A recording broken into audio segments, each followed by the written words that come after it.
Hands extended, gets the snap. Looks middle, looks over the middle, pass. Is caught, 5, and that's Nelson into the end zone. Touchdown, Nebraska. Back to throw is Dillon. Little screen to Emmett, makes a catch. 20, 25, 30. Goes back to the middle of the field. He's at a 40. Throwing in the 40.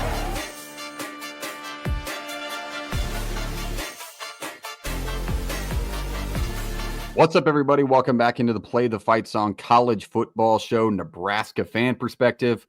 It's a new season. Football season is here. There's a little bit of a chill in the air in the morning in Nebraska.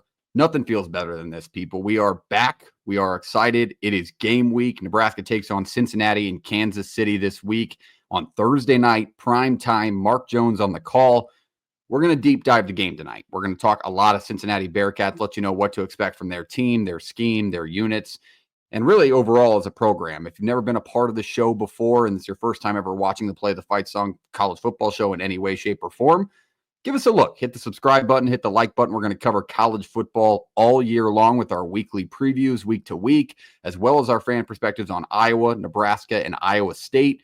This is the Nebraska show. You're in the best spot for the best fans in America.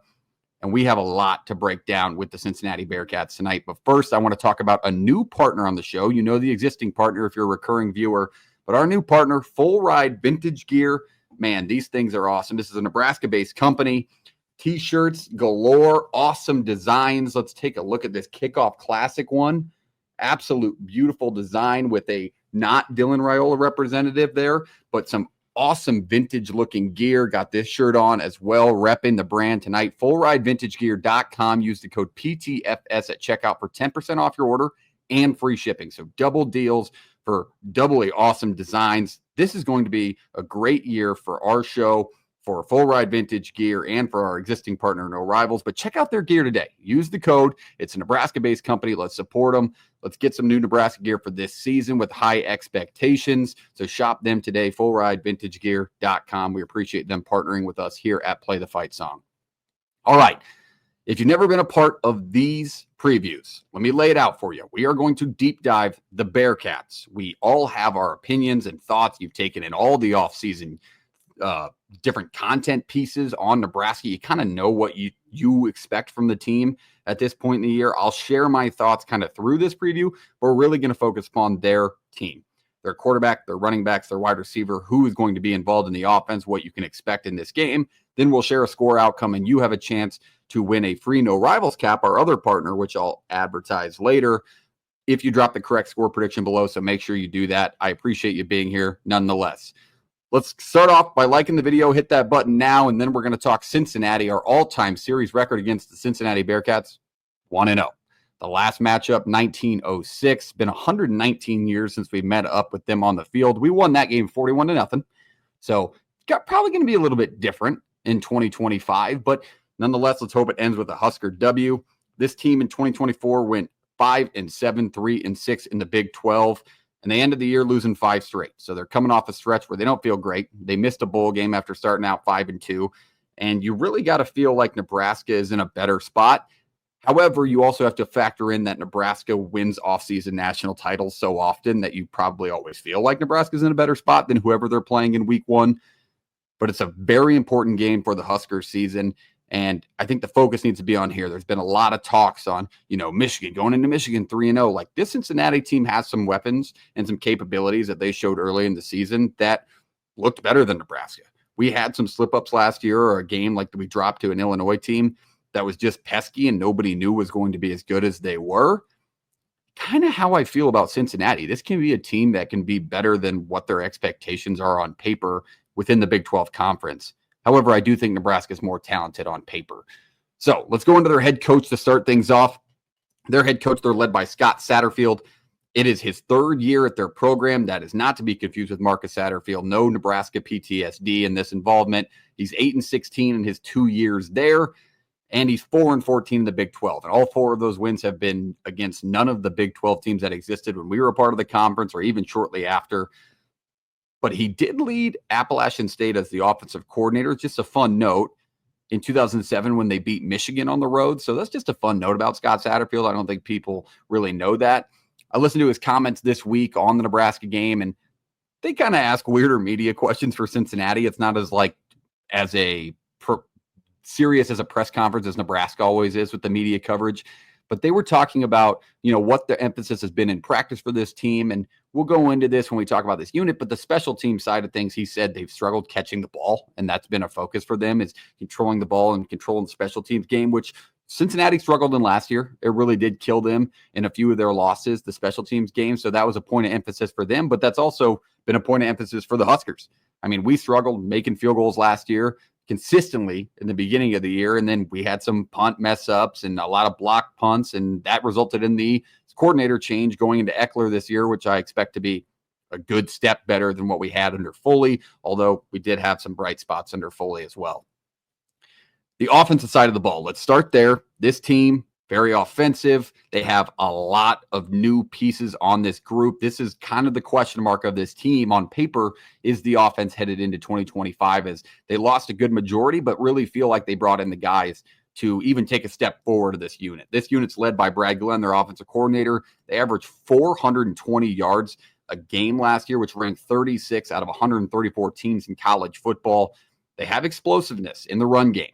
It kind of tapered off towards the end of the year when they lost 5 straight. Go figure. But it is an explosive run game, and they have a couple of quality backs, which I'll tell you about, that Nebraska needs to have on lock to find themselves in a good spot at the end of this game. I do like their scheme overall. They're going to have a lot of motion. They're going to mix looks. They'll show you some RPO. They'll run it downhill at you, and they'll try and take shots downfield. A lot of it runs for their quarterback, but they did lose their starting 4 offensive linemen in this unit, their top 6 wide receivers, and their 12,000-yard running back in Corey Kiner from last year, who was one of the better backs in the Big 12 and honestly in the country that nobody really talked about. So they do have some pieces to replace. But let's start at the quarterback position. Let's talk Brendan Sorsby, the 6'3", 235-pound junior last year. Had a good season, 18 touchdowns, 7 interceptions, a 72 QBR, and threw for over 2,800 yards. They do like to throw the ball. They'll throw it around 30 times a game. I wouldn't expect that to change. I honestly expect it to maybe even be greater this early in the season when they're trying to open things up and establish some explosiveness. But Sorsby's a hell of a player and one of the more underrated quarterbacks within the conference, in my opinion. He's a mobile guy, likes to extend plays, get outside of the pocket, throw the ball downfield, but does have the ability to use his legs. He is a mobile quarterback. He led their team in rushing touchdowns last year and averages around 10 carries, and that's kind of a mix of running out of the pocket on pass plays and designed runs. I do think you'll get some designed runs from this offense with Sorsby in the mix. He is one big step that he needs to take as a quarterback is they want him to throw the ball downfield a little bit more. They ranked 129th in explosive passing plays last year in college football out of 134 teams. Now that extends to 136 teams. So they're really looking to take a step forward in throwing the football downfield. But like I told you, they lost their top 6 receivers. Their leading receiver was a true freshman that had 3 catches for 22 yards. So somebody from the transfer group, which we'll get into, has to step up and be that downfield threat for Sorsby and at least get open against this experienced and now really focused upon by our new defensive coordinator, John Butler, secondary unit. I think Nebraska's secondary unit is going to be kind of the star of the show this year. Could be wrong. I think there's a lot of guys on the D line that will step up. I like Keona Davis. Van Poppel's a better player than given credit for. Our linebacker units have been one of the better in the country that have gone untalked about. Like Dvorak's unit has always been elite. So I think the two down, it'll come down to the trenches for Sorsby because he got pressured a lot last year. I mean, he got sacked on just over 5% of his dropbacks last year, which wasn't terrible in terms of college football, but still it feels like a good chunk of him getting hit. And not only that, but when you run the football, you also take hits. I think a point of emphasis for Nebraska is you got to show him different looks, different mixes within the 3-3-5. Spoiler alert, they also run the 3-3-5, so it's something he's seen before. So you got to show him something new to get him out of his comfort zone.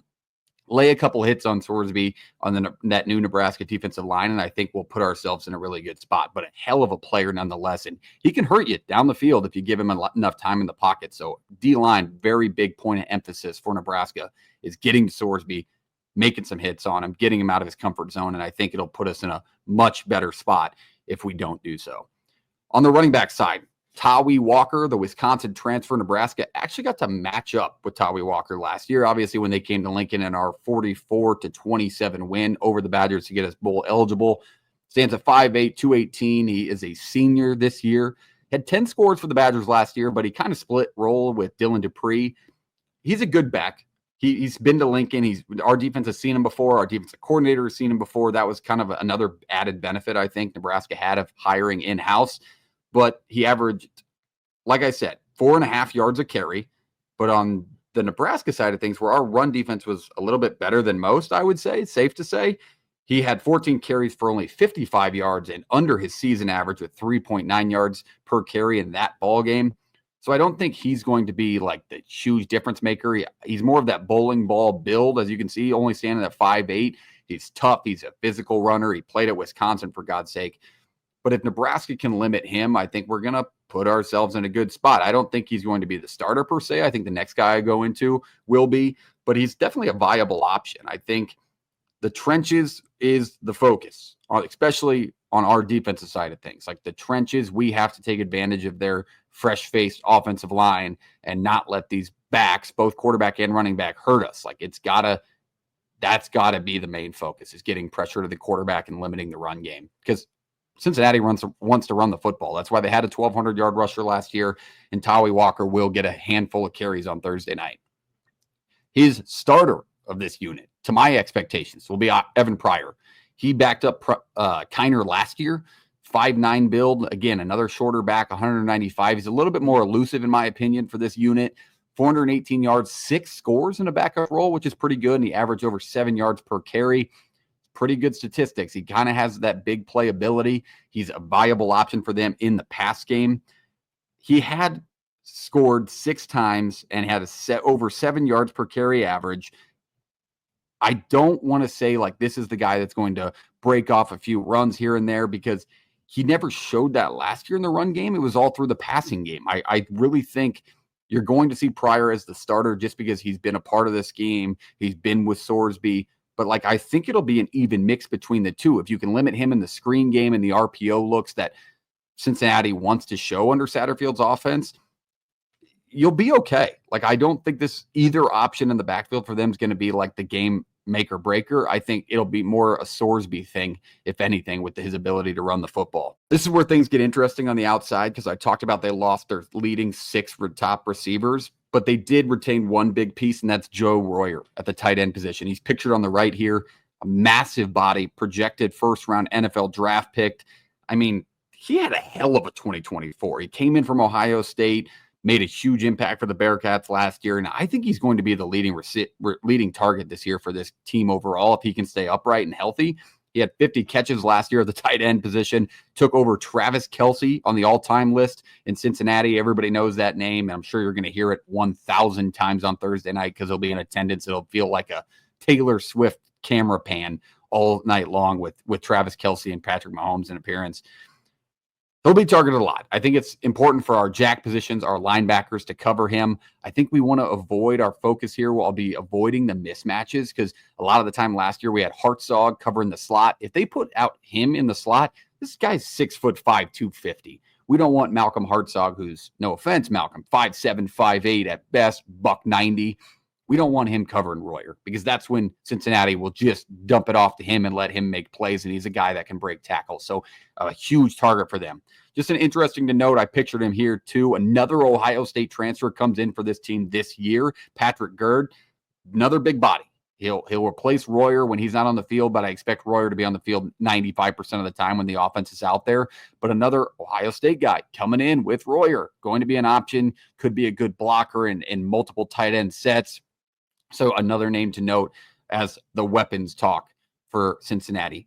On the outside of the tight end position, like the wide receivers aren't going to jump off the page. Like I told you, they're returning leading receiver, 3 catches, 22 yards, was a true freshman. I really feel like Nebraska can take advantage of that. Like they don't have a receiver that is going to be the main target outside of Royer. Sorsby doesn't have a guy out there that he's familiar with. And sometimes that's a really hard thing to execute with, especially early in the season. There are 2 guys I want to note. Cyrus Allen comes in from Texas A&M. He'll be a viable target if they can get going. And then a 6'5" FCS guy out of Lindenwood, and Jeff Caldwell. He was kind of like that NFL combine peaker because of his structure and his height. And Nebraska has some shorter defensive backs, so I think it's a guy you'll see make a couple of catches, maybe not massive scenarios, but I don't think anybody on the wide receiver page right now on paper going into week 1 will stand out for this Cincinnati offense. We'll have to wait and see who kind of emerges as their target or who they scheme things for at the wide receiver position, but nothing on paper really is crazy to me. Overall, looking at Cincinnati's offense, they want to establish the run game. They wanted to do that last year. That's where they had majority of their explosive plays, but they're going to have to throw the football. Nebraska doesn't let teams run on them often. And granted, we lost Nash and we lost Ty, but we have guys that came up underneath them. Like Keona Davis was here last year, right? Van Poppel was in a lot of our goal line sets when we had success on goal line stands. Like, we still have experience there. McCullough, if he steps up from that jack position, he's played in a ton of college football games. So I think the defensive line is in a better shape than people think or maybe give it credit for. So I like the matchup here, especially with Cincinnati's offensive line. They did bring in a couple of guys on the O-line that are worth noting. I mean, they brought in a South Dakota transfer who was a 4-star guy, Joe Cotton, an all-time offensive lineman name there, but they only returned their starting center. They added a Ball State transfer on their offensive line, so that will make up the tackle position. But like, this is where Nebraska can really dominate the game, is if our D linemen on paper, who are better, really take advantage of a unit that maybe hasn't meshed yet. Granted, they've only had one camp and one summer to do it, but like, this is the spot. I think it will come down to the trenches overall in this game. I know we're only on their offense, but it really will come down to the trenches and how Nebraska's young defensive line matches up against a unit that hasn't meshed yet in Cincinnati's offensive line. Overall, on their offense going on, it's going to come down to limiting Sorsby, hitting him a couple times, and I think Nebraska will find success. If we can get to Sorsby, force him into a couple mistakes, he is a guy that will throw picks if he gets under pressure. If our defensive line can come through, we'll be in a great spot defensively against this Cincinnati offense. I don't think anything else jumps out on paper. Let's move on to the defense. Before we move on to the defense, let's talk No Rivals, our great partner over at No Rivals. Shop norivals.com. Use the code PTFS at checkout for free shipping. They have all these Nebraska designs. They got the Espresso collection on for week 1. Kind of that classic design look. You can pretty much pair with anything, a nice pair of jeans, but you want to wear a cap. You got long hair. It's approaching the winter in Nebraska. Get an Espresso collection, No Rivals hat. Use the code PTFS. We'll cover shipping for you. They also have many more designs, some throwback designs, some vintage designs.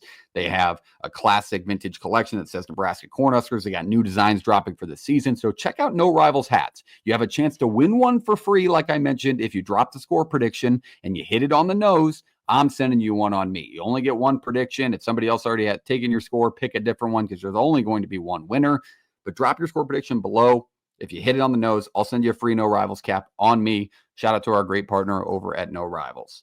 All right, on the defensive side, they are led by Tyson Veit. I think it's Veit. Yell at me, Cincinnati fans, if I'm not right there. He installed a 3-3-5 defense for this team last year. Nebraska runs the 3-3-5. I think it's an interesting point to note that both guys are practicing consistently against their defenses that run the same scheme as each other. So Raiola will have experience in that. Sorsby will have experience in that. So it should be interesting to kind of see who takes advantage of the practice reps against the defensive scheme that they're going to start to see, or who mixes looks to kind of take advantage of that. One point of note for this defense last year, they were really good at stripping the ball. They led the Big 12 in forced fumbles with 14 last year. Point of emphasis for Nebraska's offense, protect the rock. And we're Nebraska. We should always feel that way. We've seen the 2009 Iowa State game with 9 fumbles, and we lose 9-7 against a really, really bad football team when we're not as bad. So that's a point of emphasis. Hold on to the ball, especially with the defensive line, which that's where I want to start. This defensive line unit is one of the better in the Big 12, debatably one of the better in college football. You lost a couple of guys, like, it's not anybody that jumps off the page like these 3, but you bring in more, or bring back more, I should say, than what you lost. But a lot of these guys were banged up last year, and Cincinnati was still halfway decent on the defensive line. And here comes a now healthy defensive line that's expected big things in 2025. Let's start on the far left. Dante Corleone, everybody knows that name, one of the best pass rushers and run stoppers in college football. He was an All-American last year. Battled through blood clots throughout the season, said to be fully healthy now and out of the woods there, which is thankful for as just a fan or a human being in college football. But hell of a pass rusher, hell of a body. I mean, you can see his size in the photo. Like, this is going to be the guy that they're going to highlight and their impact players, I'm sure, on the ESPN presentation. hell of a season last year when he was in and still got All-American honors in the limited role he was in. Then the other two, they come off of fall camp injuries last year where they missed a good majority of the season, if not all of it. But in the middle, you got Jalen Hunt and Mekhi Coleman on the far right. Good pass rusher options, guys that have stopped the run and guys that were expected to start for this team and are now back. So like these are really, really good players that had experience. I mean, they're Michigan State transfer in the middle originally and expected to start, gets banged up. Now he's back. Now he can make the impact. So really overall, when I said it came down to the trenches in the game, I think the most pressure out of any area on Nebraska's football team this year is going to be on the offensive line. That's going to start in week 1, because if we can limit their defensive line, and I watched their entire season last year. I'm that sicko. I went through all their game tape, watched all the highlights. When they got in trouble defensively, they couldn't get home. They could not. If they brought 3 down, and granted, they were banged up. It wasn't always these 3 in front of us, but they struggled. I mean, if they gave quarterbacks time, they kind of got picked apart. And they feel really good about this defense this year. Overall, they really do. The fans do. National media does. Like, it's supposed to be the year 2 bump with the scheme. Granted, Nebraska's been in the 3-3-5 for now 3 years. So we'll see if they take a jump defensively. They also return significantly more on this side of the ball. But I really think this will come down to the most pressure being on our offensive line. If we can protect Raiola, establish the run game early with Emmett Johnson, hold on to the football, we're really going to find ourselves in a successful spot offensively throughout the entire game. And that is the main key. And I know it came out early, but really we got to talk about this D-line the most we can because of how good this unit is for Cincinnati. Let's go on to the next one, the linebacker unit, which is the last group. I really want to highlight a couple of players for you. Let's start on the left side. Hell of a player in here in Jake Golday. I think it's Golday or Goldie. Sorry, Cincinnati fans. I'm not the pronunciation king, but Jake Golday, he's back. He was a hell of a player for this group last year, and last year had Jared Bartlett next to him, who was an all Big 12 player. I don't think people give enough credit for being alongside an all Big 12 player. Like, that's who you learn from. That's who you're going to adapt your leadership style from. He moves on. He's out. Golday is going to be the star of this show, but he's joined alongside one of the best true freshman in America last year, and Simeon Coleman. 32 tackles for him, 4.5 tackles for loss, was a freshman All-American, I believe, voted on by 247. These two guys are, I think, of note. They're going to be in a lot of the rush game for Nebraska, making tackles on Emmett and other backs, and then they're going to be involved in the pass rush. I told you when they struggled last year, only bringing 3 guys, they had to bring linebacker blitz and mix up looks in the 3-3-5, similar to Nebraska does, to get a pass rush consistently. So these two guys will be a part of that because they're quick, they're thin, they're fast. I mean, they can get off the ball well, and these will be the guys kind of diving at Raiola's ankles and hopefully being picked up well by blitz pickups on the Nebraska side of things. So those are my 2 guys to note on the linebacker unit. They'll be vital for this group when it comes Thursday night. Like, if Cincinnati finds success defensively, it will be because these 2 ball out. The secondary, I have nobody pictured for the secondary because I really don't think there's anybody back there that's like, wow, this is a Caleb Downs level player, but it's an experienced unit. Like, they really do know what they're going to get out of this group. And it's the second year under a scheme of a defense that took a massive step forward when they moved to the 3-3-5. Like, a couple of years ago, this defense got picked apart in every way, shape, or form. But last year they made some plays. They forced turnovers, not at the clip that they would have loved, but like, they didn't pick the ball off a ton, but the forced fumbles is a crazy number, 14. I mean, they only played 12 football games. They only went 5-7. They didn't get a chance to play in a bowl game. So they averaged getting at least 1 forced fumble a game. I think overall, when you look at the defense for Cincinnati, the offense has to get going on the ground. That's Emmett Johnson. That's mixing looks. If you want to count Barney on the jet touch pass as a rush game, get that going. Get some guys on the outside. Get those one-on-one situations exposed for our new wide receiver group. Guys like Dan Keaton, Isaiah Hunter. I think they're primed in this game to have big numbers on the stat page if we can get the rush game going. So I think if we limit their defensive line, Nebraska will find themselves in a really, really good spot. My next piece of these score prediction, my next piece of these previews, little spoiler there, but is the score prediction. This is where I think the game's going to be. And granted, I'll be in attendance, and I want you to know that I don't always pick Nebraska to win. It feels that way because I do have Nebraska winning, spoiler alert, but it's not always that way. I picked us to get blown out a couple of times last year after I was down in the dumps. This is a fan perspective, right? This is your show as much as me. Let me know what you think of what I said, if you think it's valuable, what you'd like to see in these. Drop your score prediction for a chance in a no rivals cap. But lordy, oh lordy, we got to start off with a win. Especially if I'm there, I'm spending the money to go down there, $300 hotel, whatever the hell you want to say, but it's going to be awesome. Husker Nation's going to take over Arrowhead, and I think Nebraska's going to win the football game. I think Nebraska's going to beat Cincinnati. 27-17 is my score prediction. That's what I'll officially put out. You can agree with me, and it'll count towards your no rivals cap. But I think Nebraska can find success. I think there's just more talent on paper for Nebraska in every single position. And that includes the defensive line. Like Corleone's a two-time All-American and one of the better players in America. I think Keona Davis can be that. I think Riley Van Poppel can be that. And I think they're better overall players. They're faster. They can come off the edge. I mean, Keona Davis is a high-effort guy, one of the bigger retention pieces in 2025 for Nebraska that nobody's talking about. But like, I just think across the board, the wide receiver position especially, there is a drastic, not only improvement from last year, hopefully, but it's just better than Cincinnati. They have no option on the outside that's better than Nebraska. Even at the tight end position, you want to talk Lindenmeyer, you want to talk Harbert. I'm taking them. Maybe not over Royer, but like it's still, it can be up there. Lord knows what that unit can do. Fedoni was good last year, maybe underutilized, as much as people don't want to agree with that. But if we can limit the stupid Nebraska stuff in this game, like that would be, if you could put up a truthful key on the ESPN ticker, if they popped it up and said, you know, keys to win the game, the first thing I would say is don't be Nebraska. And that's a little bit of recency bias on the things we've done in situations like this. But I'm saying don't be Nebraska in the pre-snap penalties, the stupid stuff. And I'm not saying they're not going to happen, but just limit them. The bounced ball off a helmet, tip ball interception, trying to force things too early in the game. Don't do that. Just be yourself. Limit the stupid mistakes. And I think Nebraska will win this football game on Thursday night. I think it comes down to, it's just as simple as that. Like, I feel like it's too much for Cincinnati to handle, the talent here.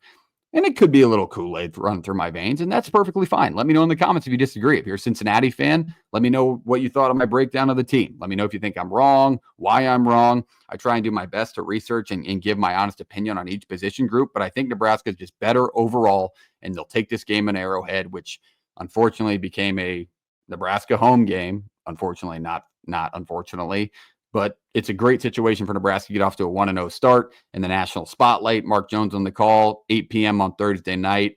I'll be in attendance. If you see me out there, if you're going to be there too, say what's up. I always get a good kick out of somebody finding these and getting to listen to them. So I like Nebraska in this game, 27-17. Let me know your thoughts.